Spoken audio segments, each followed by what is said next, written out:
अस्सलाम वालेकुम, मैं हूं अंसर अकरम, न्यूज़ टाइम दुबई यूएई। आज मैं जिस शख्सियत को अपने प्रोग्राम में मदऊ कर रहा हूं, आपने पहले भी न्यूज़ टाइम की स्क्रीन पर बहुत दफ़ा देखा है। आज इनकी ज़िंदगी का एक नया पहलू आपके सामने पेश करूंगा। सेविंग होम के ऑनर भी हैं और आजकल वो सोशल एक्टिविटीज़ में बहुत बढ़ चढ़ कर हिस्सा ले रहे हैं। इकबाल अडवाणी, अस्सलाम वालेकुम सर। वालेकुम सलाम। माशाल्लाह बहुत प्यारे लग रहे हैं। Thank you. और आज मैंने इसलिए आपको दिल से बोला है कि आपकी रूह, आपकी सोल बहुत खूबसूरत है। Thank you. इकबाल भाई, आप एक बिज़नेस टाइकॉन भी हैं, लेकिन एक खूबसूरत रूह के मालिक भी हैं। आपने ये कैसे शुरू किया कि लोगों की मदद करना, और आप गए सिंध के वो इलाकों में जहाँ पे बिल्कुल बैकवर्ड सा माहौल था, तो ज़रा प्लीज़ लोगों के सामने जर्नी अपनी पेश करें। देखिए, जब पाकिस्तान मेरा इस बार मैं पाकिस्तान में कभी भी 15 दिन से ज़्यादा नहीं रहा, लेकिन इस बार क्या हुआ कि कोविड की वजह से मुझे ज़्यादा रहना पड़ा वहाँ पर। तो फिर जैसे जैसे पाकिस्तान में रहा तो लोगों से मिलना जुलना भी काफ़ी बढ़ गया। पहले तो उन्हीं लोगों से मिलना जुलना था कि जो बस बिज़नेस में टच में थे और आपको मिले, फिर एक हफ़्ता रहे, आप चले गए। अब इस बार ज़्यादा हुआ तो कुछ लोगों से ज़्यादा मुलाकात हुई, तो पता चले कि पाकिस्तान के हालात कैसे हैं। तो पाकिस्तान के आप यकीन करें कि जो कराची, जो हम वीडियो पे यहाँ पर टीवी पे देखते हैं, कराची एक बहुत ही मुख्तलिफ जगह है। और सिंध तो यानी इतनी तकलीफ़ दे लोगों को, लोगों के पास खाने के लिए नहीं है, मेडिसिन नहीं है, कपड़े नहीं है। यानी ऐसे ऐसे इलाके हैं जो कराची के अंदर, जो इतना बड़ा सिटी कहलाता है, ऐसे इलाके हैं कि आप सोच नहीं सकते कि वहाँ लोगों के पास खाने के लिए नहीं है, कपड़े पहनने के लिए नहीं है, तो मेडिसिन तो बात दूर की है। तो हम लोगों ने यही सोचा और कि पाकिस्तान में कुछ क्या करें और किस तरह मुझे करना चाहिए।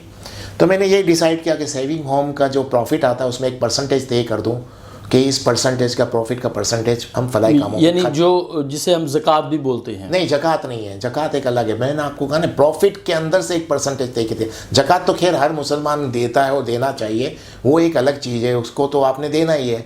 इसके अलावा हमने क्या, क्योंकि कुछ ऐसे काम हैं, कुछ आप ऐसे फलाई काम कर रहे हो जिसमें हर आदमी ज़कात लेने के लिए तैयार नहीं है, लेकिन वो डिज़र्व कर रहे होते हैं, लेकिन वो ज़कात नहीं लेते। काफ़ी रीज़न है। तो उसका एक ही हम हल निकाला गया कि सेविंग होम के कुछ प्रॉफिट में कुछ ऐसा हिस्सा हम रख दें कि जिसको हम ज़कात भी नहीं और जो हम हर किसी को पहुंचा सकें। तो पहले तो हम लोगों ने ये तय कर लिया कि किस तरह से इसको मैनेज करना है। फिर जैसे जैसे पता चला कि क्या क्या काम हो सकते हैं, तो कराची के अंदर बहुत से काम हो सकते हैं। एजुकेशन पे काम हो सकता है, यानी बल्कि पाकिस्तान में आप समझे हेल्थ पे बहुत काम हो सकता है। तो फिर हेल्थ के हिसाब से मुझे कुछ दोस्तों ने गाइड किया कि इस तरह से काम करना चाहिए, और मैंने उनके साथ मिलकर काम किया और ख़ुद को भी काफ़ी समझ आ गई। तो अभी हम लोग कराची के अंदर मेडिकल कैंप लगा रहे हैं, सिंध में लगाए मेडिकल कैंप, यानी कि फ्री मेडिसिन हम लोग डिस्ट्रीब्यूट करते हैं, और डॉक्टर का फ्री चेकअप, दवाइयाँ फ्री, और ये सब चीज़ें हम लोग अरेंज हर संडे या एक संडे छोड़ के दूसरे संडे को करते रहते थे कि यानी फ्री मेडिसिन, डॉक्टरों का चेकअप फ्री। और ऐसे इलाकों में करते थे जहाँ बहुत नीड है। कराची में काफ़ी ऐसे ऐसे इलाके हैं, आप सोच नहीं सकते हैं कि वहाँ पर इतनी नीड है कि उनके पास दवाई लेने के पैसे नहीं है, डॉक्टर को दिखाने के लिए नहीं। इकबाल भाई, मुझे आज आपने जिस तरह से एक्सप्लेन कर रहे हैं कराची के बारे में, मुझे बड़ा अफसोस हो रहा है कि पाकिस्तान का सबसे स्टेबल सिटी है और पाकिस्तान का सबसे बड़ा सिटी है जिसमें इतने ज़्यादा क्राइसिस और मसाइल हैं। नहीं, मसाइल तो आप सोच भी नहीं सकते, इतने ज़्यादा हैं। वही तो मैंने एक छोटी सी एक बात आपको बताई। कराची के मसाइल तो इतने हैं कि हमारे पास, आप क्या समझते हो पाकिस्तान की आबादी की कितनी % लोगों के पास पैसा है? कितने लोग ऐसे हैं जो 3 वक्त की रोटी खा सकते हैं? पाकिस्तान में कितना % होगा? मुझे नहीं लगता कि 10-15% से ज़्यादा लोग हों, ज़्यादा से ज़्यादा 20% लोग जो 3 वक्त की रोटी खा सकते होंगे। बाकी तो अवेलेबल ही नहीं है वहाँ पर। आप क्या, इतनी तकलीफ़ें आप सोच नहीं सकते। मैं आपको एक और वाक़या सुनाता हूँ। सिंध में हम लोगों ने मेडिकल कैंप लगाए। पाकिस्तान एक मुस्लिम कंट्री है, 98% आबादी पाकिस्तान की मुस्लिम है, सही है। सिंध के इलाके गारों में और कितने ऐसे इलाके हैं जहाँ बच्चों की खतनाएँ नहीं हुई, 15-15 साल के, 12-12 साल के लोगों की खतनाएँ नहीं हुई, क्योंकि उनको अवेयरनेस ही नहीं है, वो सर्वाइव ही नहीं कर सकते, खतना सर्वाइव नहीं कर सकते। उस मुल्क के अंदर जहाँ 1973 में, जिसमें इस्लाम को पाकिस्तान का सरकारी मज़हब डिक्लेयर किया गया है, उसको तकरीबन 50 साल हो गए। 50 साल हो गए उस मुल्क को जहाँ इस्लाम एक सरकारी मज़हब है, वहाँ लोगों की खतनाएँ तक नहीं हुई। एक वाक़या मैं आपको सुनाता हूँ। एक बंदा मेरे पास आया, बोला मेरी खतना नहीं हुई, मैं खुद 4 बच्चों का बाप हूँ। एक 4 बच्चों का बाप, आप समझे 40 साल की एज है, उसकी खतना नहीं हुई। तो पाकिस्तान के मसाइल के बारे में आप, तो मुझे लगता है कि दिन के दिन निकल जाए मैं बताता रहूँगा। यानी खतना जैसी चीज़, यानी वो मुस्लिम ही नहीं हुए कंप्लीट, और वो उस मुल्क के अंदर जिसमें 98% आबादी मुसलमानों की और जिसका गवर्नमेंट यानी सरकारी मज़हब इस्लाम है। तो आप सोचें क्या क्या क्या क्या प्रॉब्लम्स होंगी उस मुल्क में, मैं क्या बयान करूं।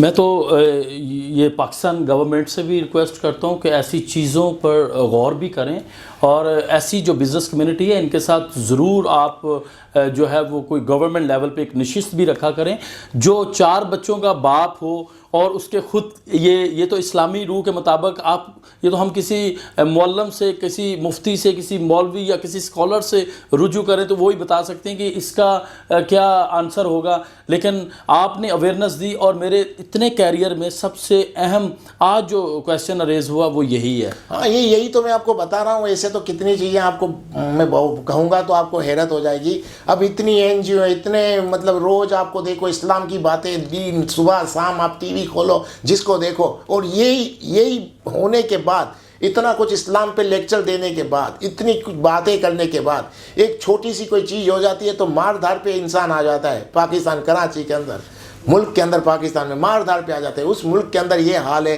कि खतना तक लोगों की नहीं हुई, तो अब मैं क्या बोल सकता हूँ। ये आपका बहुत बड़ा इंकशाफ है, और मेरे ख्याल में जो हुकूमत वक्त है वो भी इस पे गौर ज़रूर करेंगी। अच्छा, ये कैसे, आप किससे मुतासर हुए कि यार मुझे ये काम करना चाहिए, और स्पेशल आप मेडिकल पे बड़े, आपने वो लोगों तक जो मेडिसन और टेस्ट और उनका वो आपने चेकअप किया, क्या कोविड के दौर में इतने मसाइल पैदा होने की वजह से आपको ये आइडिया आया? नहीं, आइडिया तो मेरा एक दोस्त है, नोमान वडेरा नाम है उसका, और सजा जकूरा, ये लोग इस तरह के काम करते रहते थे, मेडिकल कैंप वगैरह। तो इन्होंने मुझे आइडिया दिया कि आप भी ये काम करो। तो पहले तो मैं उन लोगों दोनों का थैंक्स अदा करना चाहूँगा कि उसने मुझे एक ऐसी डायरेक्शन पे मुझे उन्होंने डाल दिया कि जो मेरे लिए आखिरत का निजात का जरिया बन सकता है। क्योंकि देखें, ज़िंदगी का कोई भरोसा नहीं है, ज़िंदगी से कमज़ोर चीज़ कुछ है ही नहीं। तो हमने आखिरत के लिए क्या किया है। अब उनके साथ बैठता था तो उनसे बात हुआ, तो उन्होंने मुझे ये आइडिया दिया, और फिर मैंने इनके साथ मिल के ये काम शुरू किया।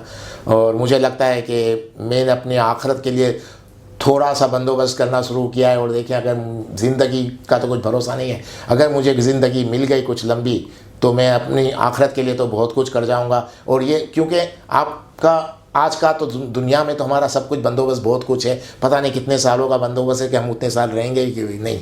हमारे पास जो आज है पता नहीं वो कौन खर्च करेगा, ये भी नहीं मालूम। लेकिन जो चीज़ हमको जो करनी चाहिए वो यही है कि जितने भलाई के काम, जितना वेलफेयर हम कर सकते हैं, जितना लोगों को फ़ायदा पहुंचा सकते हैं वो पहुंचाना चाहिए। उसके लिए ज़रूरी नहीं है आप फाइनेंशियली बहुत स्ट्रांग हो, आप मेंटली भी लोगों को सपोर्ट कर सकते हैं, आप फिज़िकली सपोर्ट कर सकते हैं, और बहुत सी चीज़ें हैं जिसके ज़रिए आप उनको सपोर्ट कर सकते हैं, गाइड कर सकते हैं। तो भलाई के काम करने के लिए ज़रूरी नहीं आपके पास बहुत पैसा होना चाहिए, यानी किसी को सपोर्ट करने के लिए, किसी की हेल्प करने के लिए हर इंसान के पास, जिसके 2 हाथ 2 पाँव सलामत है, हर वो इंसान लोगों को फ़ायदा पहुँचा सकता है जिसको अल्लाह ने सेहत दी है। तो सबको करना चाहिए ये, तो जिसको अल्लाह ताला ने सेहत दी। और जो नए लोग इन चीज़ों में पढ़ना चाहते हैं, जो उनको पता ही नहीं, डायरेक्शंस का ही नहीं पता होता कि यार कहाँ कहाँ क्या क्या, क्योंकि इतना मॉडरेट सिस्टम हो चुका है आजकल। हम मोबाइल ऐप पर ही सारी दुनिया देख लेते हैं, और हम आज की जो जनरेशन है वो मोबाइल पे ही अपने आप को मॉडरेट समझती है। तो किस तरह से उन लोगों तक रसाई हो, किस तरह से पहुँच सकें? देखिए, हम लोगों ने इसीलिए थोड़ा हमारे मेडिकल कैंप को थोड़ी एडवर्टाइजमेंट हम ज़्यादा करते हैं, एडवर्टाइजमेंट कर रहे हैं कि मेडिकल कैंप हम किस तरह लगा रहे हैं, क्या क्या है, कैसे कैसे इलाके हैं, हर इलाके का हम विज़िट भी करवाते हैं, थोड़ा थोड़ा उसकी वीडियो बना के भी। तो कितने लोग ऐसे हैं जो काम करना चाहते हैं, फलाई काम करना चाहते हैं, लेकिन उनको पता नहीं कि वो क्या करें। इस वजह से हम लोगों से जितना होता है, मेरी सेविंग होम की टीम से जितना होता है, हम लोग इतनी अवेयरनेस देते हैं लोगों को कि देखें अपने ही मुल्क में, आप ही के इलाके में 1, 2, 5, 10 किलोमीटर दूर देखें कैसे हालात हैं। जिनको मौका मिले ये काम करना चाहिए। तो इसके हिसाब से हम अपने हिसाब से अवेयरनेस दे रहे हैं, जो हमारी अपनी कैपेसिटी के अंदर। जितनी पॉपुलरिटी आपकी सिंध कराची में हो रही है, कौन सी जमात ज्वाइन कर रहे हैं? जमात, सियासी जमात? नहीं बाबा, सियासत व्यासत में आना नहीं है। बस मैंने तो एक ही चीज़ सोची है, बस बिजनेस करना है और फलाई काम करना है बस, और अपनी फैमिली को देखना। अगर मुस्तकबिल में कोई ऐसी ऑफ़र आई तो? नहीं, अव्वल तो ऑफ़र आएगी नहीं, और अगर आएगी तो मैं एक्सेप्ट नहीं करूँगा। ये आपका 100% न्यूज़ टाइम के प्लेटफॉर्म पे आपने सियासत से दूर रहने का फैसला किया? नहीं, सियासत का मुझे जाना ही नहीं है ना। वो तो मैंने आपका, ये तो आप रिकॉर्ड कर ही रहे हैं ना, तो ये रिकॉर्ड हो जाएगी। अगर मैंने कुछ ऐसी कोई चीज़ की कभी कहीं नज़र आया तो आप मेरी रिकॉर्डिंग चला देना। Thank you so much. आपने अंसर अकरम को टाइम दिया, न्यूज़ टाइम को टाइम दिया, और आपकी आज बातें हमें बिल्कुल ये यूँ समझे कि हमारी रूह से टच हुई और हमें मोटिवेशनल स्टोरी मिली। थैंक यू जी। ये हमारे साथ थे जी इकबाल अडवाणी साहब।